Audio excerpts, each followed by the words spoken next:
Hello guys, कैसे हैं आप सब लोग। आइए, आई होप अच्छे ही होंगे। आइए आज बात करते हैं हम 7 फेरों की रस्मों के बारे में, जो कि हमारे भारतीय संस्कृति में एक विशेष महत्व रखती है। हमारे पूर्वांचल में तो बिना 7 फेरों के विवाह संपन्न ही नहीं होता है। बाकी तो पूरे उत्तर भारत में है ये रस्म, लेकिन हमारे पूर्वांचल में विशेष करके 7 फेरों का महत्व है। तो आइए बात करते हैं 7 फेरों के पवित्र बंधन के बारे में। भारतीय संस्कृति में विवाह केवल 2 व्यक्तियों का नहीं, बल्कि 2 परिवारों और 2 आत्माओं का मिलन होता है। हिंदू विवाह में 7 फेरे यानी कि सप्तपदी सबसे महत्वपूर्ण रस्म होती है, जो पति पत्नी के बीच आजीवन प्रेम, सहयोग और समर्पण के प्रतीक माने जाते हैं। ये रस्म वैदिक मंत्रों के साथ अग्नि को साक्षी मानकर संपन्न होती है, जिसमें दूल्हा दुल्हन 7 बार अग्नि के चारों ओर परिक्रमा करते हैं। प्रत्येक फेरा का एक विशेष प्रतिज्ञा महत्व होता है। वह एक विशेष वचन से जुड़ा होता है, जो उनके दाम्पत्य जीवन की नींव रखता है। आइए जानते हैं 7 फेरों का महत्व। 7 फेरे हिंदू विवाह का सबसे पवित्र हिस्सा होते हैं। इन फेरों के बिना विवाह अधूरा माना जाता है। ये न केवल पति पत्नी के संबंध को आध्यात्मिक रूप से मजबूत करता है, बल्कि उनके जीवन के हर पहलू को भी प्रभावित करता है। 7 फेरों के दौरान उच्चारित किए गए वैदिक मंत्र पति पत्नी के बीच विश्वास, सम्मान, प्रेम और कर्तव्य का बंधन बनाते हैं। 7 फेरों की प्रक्रिया, आइए जानते हैं कि ये 7 फेरे कब होते हैं, कब ये प्रक्रिया निभाई जाती है, संपन्न होती है। तो 7 फेरों की रस्म विवाह मंडप में संपन्न होती है। दूल्हा और दुल्हन पंडित के मार्गदर्शन में अग्नि के चारों ओर 7 बार परिक्रमा करते हैं। इनमें से पहले 4 फेरे दुल्हन के आगे रहने से शुरू होते हैं, जबकि अंतिम 3 फेरों में दूल्हा आगे रहता है। प्रत्येक फेरा एक महत्वपूर्ण संकल्प का प्रतीक होता है। तो आइए 7 फेरों में से हम सबसे पहले देखते हैं पहले फेरे का क्या महत्व है। तो अन्न और संपत्ति की समृद्धि। पहले फेरे का संबंध जो है अन्न और संपत्ति की समृद्धि से है।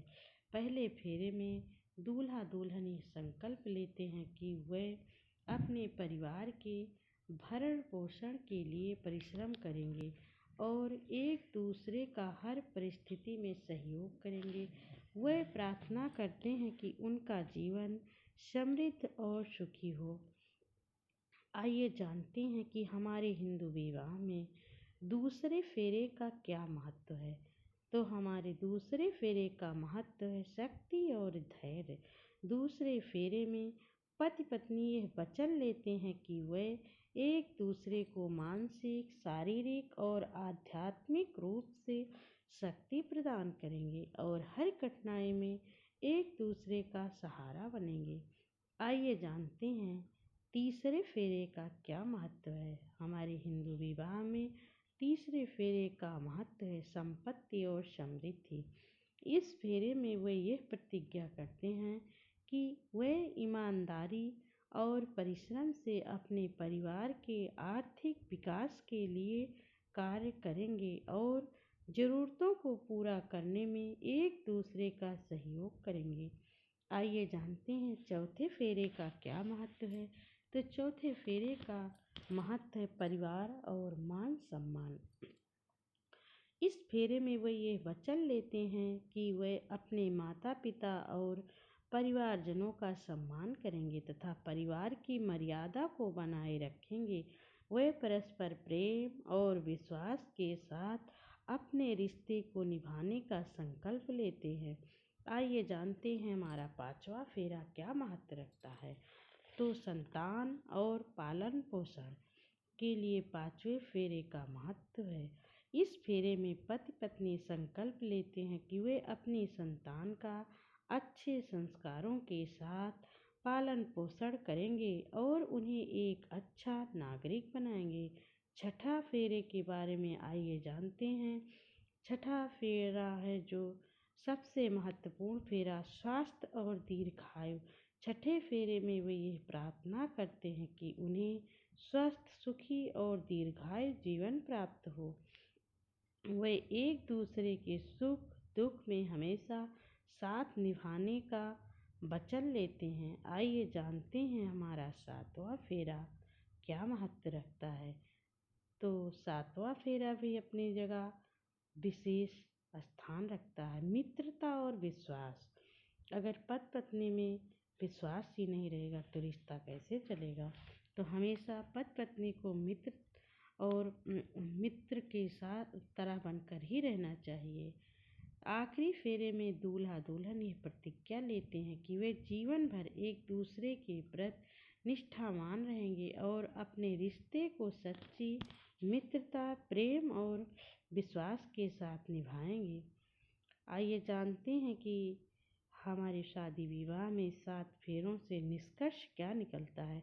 तो 7 फेरे हिंदू विवाह का सबसे महत्वपूर्ण हिस्सा होते हैं, जो पति पत्नी को आजीवन साथ निभाने के संकल्प से बांधते हैं।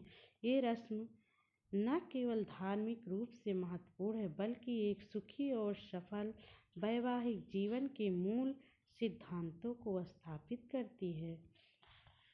तो प्लीज़ हमारा वीडियो आप लोगों को कैसा लगा, आप लोग लाइक, कमेंट, सब्सक्राइब ज़रूर कीजिएगा, ताकि हम आप लोगों को के लिए विशेषकर भारतीय रीति रिवाजों और अनोखी रस्मों के लिए ही वीडियो लेकर आते हैं, ताकि आप लोगों को भी पता चले कि हमारे भारत में हर राज्य में किस किस रीति रिवाज से शादी विवाह होते हैं, संपन्न होते हैं।